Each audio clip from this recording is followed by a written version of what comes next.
మా ప్రభుత్వం దోబారా వ్యయాన్ని గణనీయంగా తగ్గిస్తుంది.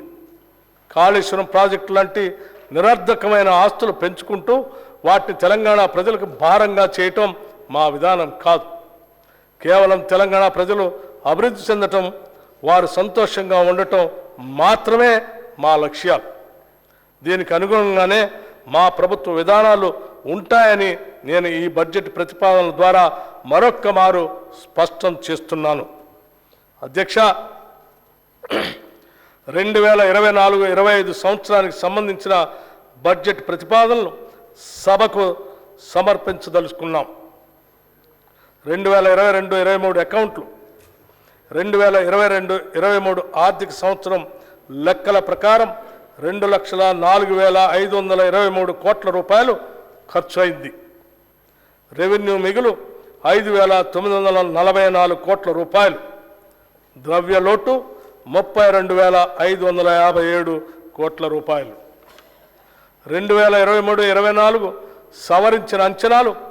సవరించిన అంచనాల ప్రకారం 2023-24 సంవత్సరానికి చేసిన మొత్తం అంచనా వ్యయం 2,625 కోట్ల రూపాయలు. ఇందులో రెవెన్యూ వ్యయం 1,69,141 కోట్ల రూపాయలు కాగా, మూలధన వ్యయం 24,178 కోట్ల రూపాయలు. సవరించిన అంచనాల ప్రకారం రెవెన్యూ ఖాతాలో మిగులు 9,031 కోట్ల రూపాయలు. ద్రవ్య లోటు 33,786 కోట్ల రూపాయలు. 2024-25 ఓట్ ఆన్ అకౌంట్ బడ్జెట్ అంచనాలు 2024-25 ఆర్థిక సంవత్సరానికి ఓట్ ఆన్ అకౌంట్ మొత్తం వ్యయం 2,75,891 కోట్ల రూపాయలు. రెవెన్యూ వ్యయం 2,01,178 కోట్ల రూపాయలు.